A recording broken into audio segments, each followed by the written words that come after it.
Hai saudara-saudaraku semua, besok adalah putusan hakim tentang kasus penistaan agama. Sebagai mahasiswa, apapun putusan hakim, kita akan pelajari. Ada 1 juta mahasiswa di Indonesia yang akan mempelajari putusan-putusan hakim. Apabila salah, maka putusan tersebut akan kita gugat ke ranah yang paling tinggi.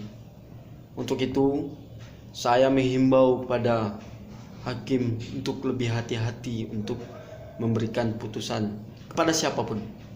Karena kita mahasiswa hukum mempelajari semua sumber hukum, baik dalam buku maupun dalam putusan-putusan yang telah diputus oleh hakim di pengadilan. Contohnya saja, besok putusan tentang Ahok kita akan pelajari. Sebagai mahasiswa hukum, saya perlu mempelajari di mana letak salah dan di mana letak benarnya. Karena apa? Mahasiswa pun sungguh-sungguh kecewa kepada penegak hukum di Indonesia. Karena apa? Banyak sekali yang salah jadi benar, yang benar jadi salah. Baik itu profesor maupun dokter dan sarjana pun sekaligus. Karena apa? Apabila ada kepentingan, hukum yang salah bisa jadi benar, benar bisa jadi salah apabila mereka mempunyai kepentingan.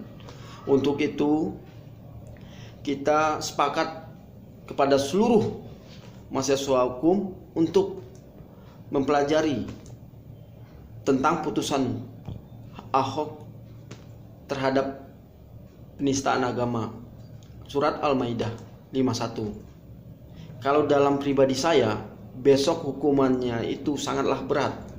Karena apa? Ahok itu bukan seorang pastor yang bisa menerangkan kepada umat Kristiani tentang perbedaan antara kitab-kitab. Dan dia bukan seorang muslim.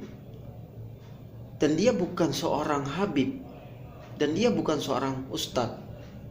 Itu yang menjadi hal yang salah terhadap Ahok tersebut.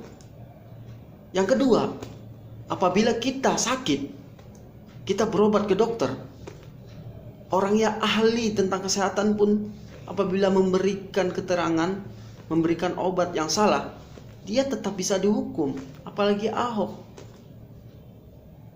Apabila kita datang ke dokter, ketemunya asisten dokter, memberikan obat yang salah juga, tetap dia akan dihukum, yaitu obat tentang malpraktek. Apalagi dia bukan dokter dan bukan orang kesehatan. Rupanya dia office boy, misalkan. Kita kedatang, dia office boy di ruang dokter tersebut. Dia tahu tentang obat-obat karena sering berhubungan dengan dokter. Dia memberikan saran atau memberikan obat kepada pasien atau kepada kita yang sakit. Ternyata salah, berakibat fatal. Tetap dia dihukum. Itu logika berpikir kita. Ingat, itu logika berpikir sederhananya kita tentang kasus Ahok tersebut.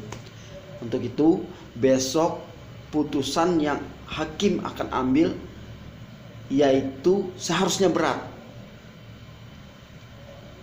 Setiap putusan hakim akan kita pelajari. Itu kesepakatan kita. Semoga besok putusan mempunyai rasa keadilan.